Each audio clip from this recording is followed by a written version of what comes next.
avec un papa. Pour nous, c'était un papa comme tout autre papa. Mais je ne peux pas dire malheureusement, parce qu'on partageait ce papa avec les autres, c'est-à-dire avec les fidèles. Le matin, on se réveille, on trouve toute la parcelle remplie de fidèles.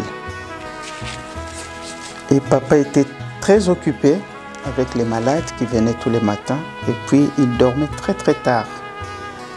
C'est-à-dire on n'avait pas le temps de parler avec notre Père. Parce que je crois que tout papa, quand il a le temps, il parle avec ses enfants. Mais nous, c'était occasionnellement. Et quand on a compris qui il était, en ce moment-là, je ne me faisais plus de soucis. Parce que j'ai vu en lui qu'il était différent des autres. Et un jour, je crois que j'ai parlé avec papa, il me dira « Maman », parce que c'est comme ça qu'il m'appelait, « Maman, je comprends ton souci. » Mais nous aussi, on a eu un papa qu'on croyait qu'il était un papa comme tout autre papa. Mais depuis le 6 avril 1921, quand on a vu notre Père faire ce qu'il a fait, que vous connaissez, et depuis ce jour-là, on a compris. Malgré qu'il était très très jeune, mais il me dira, c'est là où on a compris qu'il n'était pas un papa ordinaire. Donc pour nous aussi, c'est la même chose. On avait de bonnes relations, comme je viens de le dire, mais on n'avait pas l'occasion de parler ou qu'il nous parle. Même quand il y avait les anniversaires, il ne pouvait pas être là avec nous parce qu'il n'avait pas le temps. Pour moi, il était un être suprême parce qu'il dormait très très peu. Parce qu'il va peut-être dormir vers 2h, 3h du matin et à 5h, il était debout. Ça, je le voyais. Mais c'est vrai, nous nous sommes habitués après parce que comme je n'étais plus à Kinshasa, j'étais parti à Brazzaville aux études. Je venais de temps en temps et quand je rentrais à Kinshasa, c'est là où j'avais l'occasion de parler avec papa. Comme on ne se voyait plus souvent, et quand je venais pour les vacances, c'est là où j'avais l'occasion de parler avec. Parce que quand on arrive, les enfants viennent d'arriver, c'est normal. On ne s'est pas vu pendant des mois, et puis quand on rentrait, c'était une occasion. On se dit bonjour, et puis ensuite, quand ils demandaient des nouvelles, c'est là où on en profitait. Voilà. En 92, j'étais à Genève avec mon mari. C'est là où on apprendra que papa est arrivé en Suisse. Et quelques jours après, moi je suis allé en Suisse. Je suis arrivé à Genève, à Verrier, où il avait son appartement.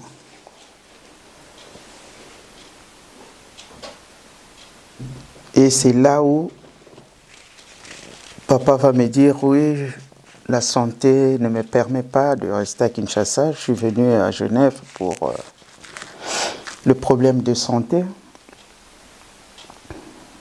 On a parlé de beaucoup de choses. Je suis resté là pendant 3 semaines, jusqu'au jour J, le 8 juillet. Et on parlait beaucoup avec papa à Genève. Parce que comme il n'avait pas vraiment beaucoup de visiteurs qui venaient lui rendre visite, comme c'était un peu top secret, ben, J'en ai profité de parler avec papa. Il m'avait dit beaucoup de choses que je ne peux pas souligner ici. Il m'avait parlé des jours à venir, ce que nous allons connaître comme bouleversement.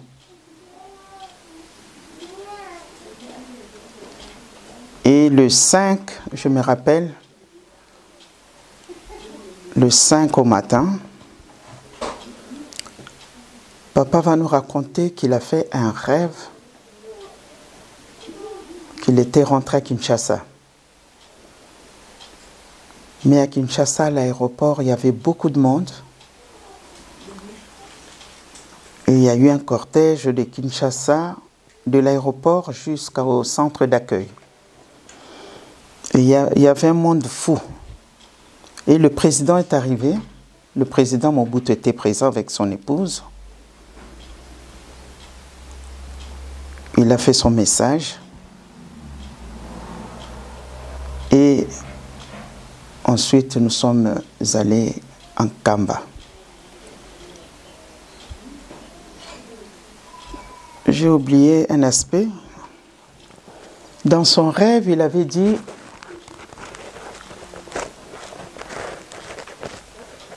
oui, maman, je suis rentré à Kinshasa, mais je ne suis pas allé en soute. Ouais. Sans dire qu'il va nous quitter. Je n'ai pas voyagé en soute.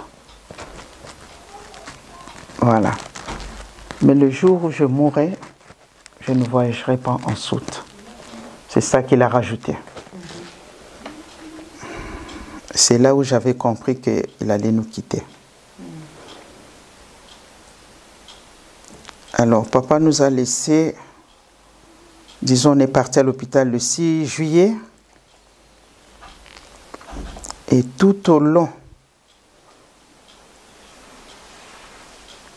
de notre parcours, là, de Verrier jusqu'à l'hôpital, papa parlait dans la voiture sans cesse. Il nous parlait de beaucoup de choses que je ne veux pas souligner non plus. Jusqu'à l'hôpital de la Tour. C'était le 6 juillet. Et le 8 juillet, je suis arrivé tôt à l'hôpital avec mon mari, mon défunt mari. Avec maman, nous sommes allés à l'hôpital tôt le matin. On parlait encore avec papa.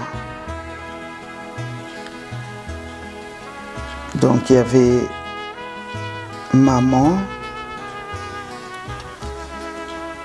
papa Kila,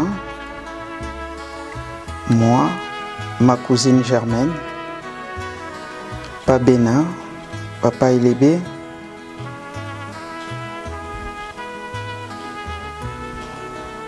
je ne sais pas s'il y a des noms qui m'échappent.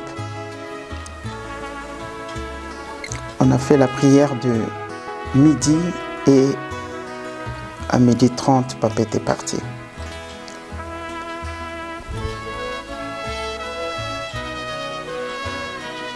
Mais on a propagé la nouvelle, comme vous le savez. Et le président avait appelé. Et c'est mon défunt mari qui a parlé avec lui parce qu'à l'époque, il était ambassadeur.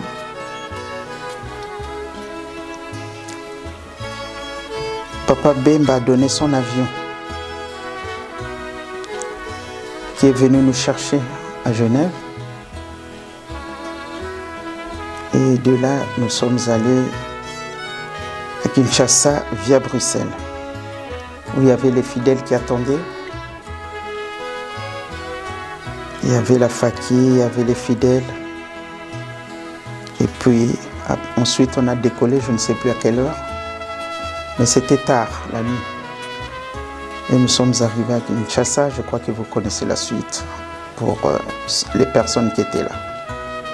Quand il disait quelque chose, voilà, j'ai fait un rêve, ceci, cela se réalisait. Ce n'était pas un rêve. Pour moi qui l'ai connu, je savais que ce n'était pas un rêve, parce qu'il avait vu tout ça.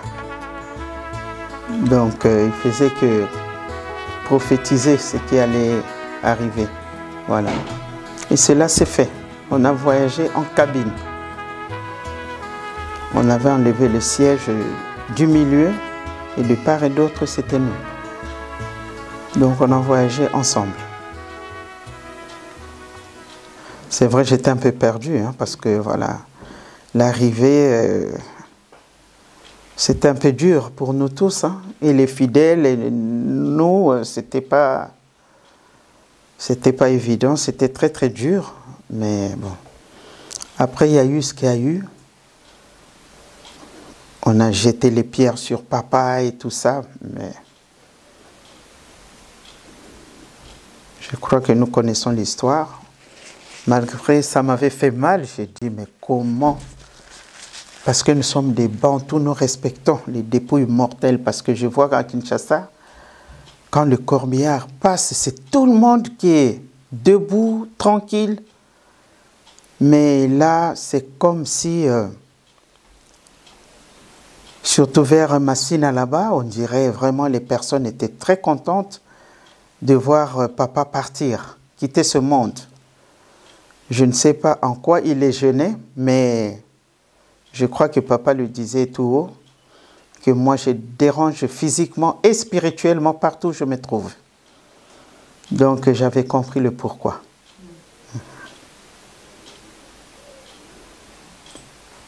Je ne sais pas si c'était une bénédiction pour ces personnes-là ou une malédiction. Mais je sais qu'elles ont eu quelque chose. Chacune d'elles, en tout cas, a payé. Ça, c'est sûr. Au centre, on était avec Papa Mfumambanza, qui est venu nous rejoindre et qui attendait la dépouille de papa. Et puis ensuite, on a fait un cortège. Dès que le président est parti, nous sommes partis en Kamba avec Papa Mfumambanza. On a fait un cortège. Et partout, il y avait les kimbangistes qui attendaient papa. On s'arrêtait, la Faki jouait, et puis ensuite on continuait jusqu'en Kamba. Mais je ne saurais pas te donner les heures, et je ne sais plus à quelle heure nous sommes arrivés. Oh, souvenir, j'en ai tellement, mais ce qui m'a plus marqué, c'était vraiment rare qu'il m'appelle par mon prénom. C'était toujours maman. Ça, vraiment, ça m'a marqué. Il ne m'a jamais appelé par Marie ou Mouilou, non. Toujours maman. Alors ça m'a marqué parce qu'à mon âge, parce que depuis toute petite, il m'appelait maman. Et des fois, j'étais avec ma mère, il précisait maman Marie. Parce qu'on est à deux. Il appelle maman. Et ma mère qui répond, Nkatu, maman Marie. Donc c'est moi. Et des fois, moi, je réponds, non, ma bibi. Donc ça m'a marqué. Papa Kouloutou, la même chose. Mama Mouno, Papa Mfumambanza et maman. Donc cette considération, ça m'avait beaucoup marqué. Ce n'est pas parce que c'est mon père biologique, mais pour moi, Papa Dianguenda est bel et bien Dieu le Saint-Esprit. Parce que nous connaissons l'histoire. Papa Simon Kimbangu avait dit qu'il allait renaître en 1918. C'est en 1910 qu'il avait prédit ça. Et Papa Dianguenda est né le 22 mars 1918. Pour moi, c'est Dieu le Saint-Esprit. Papa Dianguenda était l'homme de la paix. Il prenait la paix partout où il passait. Et il était très sévère. Très sévère parce qu'il voulait qu'on marche dans la droiture. Parce que avant sa mort, il disait toujours « Je suis venu vivant et je rentrerai vivant parce que j'ai fait la volonté de mon Père. » Et il nous prêchait la même chose. Qu'on essaie d'être parfait malgré la perfection n'est pas de ce monde. Mais il nous demandait d'être parfait, de bien nous conduire. Parce que c'est nous qui allons diriger ce pays. Donc, Papa Dianguenda, pour moi, c'est Dieu. Parce que si je dis c'était, non. Puisqu'il est toujours vivant. Il nous l'a dit publiquement. Je suis venu vivant, je rentrerai vivant. Donc, il vit toujours. Je vais dire aux jeunes de suivre tout ce qu'on nous prêche tous les dimanches, dans les soirées partout où nous sommes. Parce que on nous a promis l'Aïswa. Je crois que les jeunes entendent parler, parce qu'à l'époque on n'en parlait pas tellement.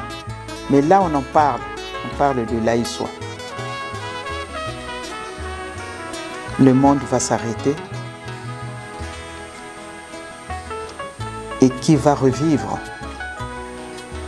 C'est seulement les personnes qui vont respecter le bolingo, mibe kopé misala, l'amour du prochain, le respect des commandements et les œuvres.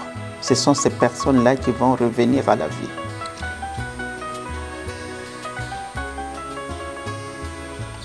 Voilà, c'est mon dernier mot.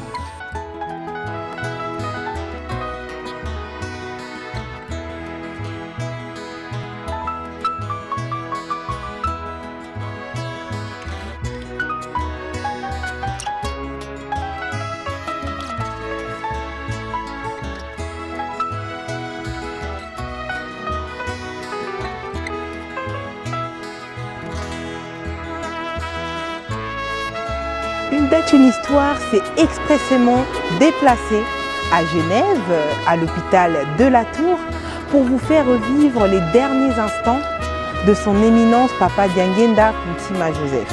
D'ici là, je vous convie à une nouvelle date pour une nouvelle destination historique.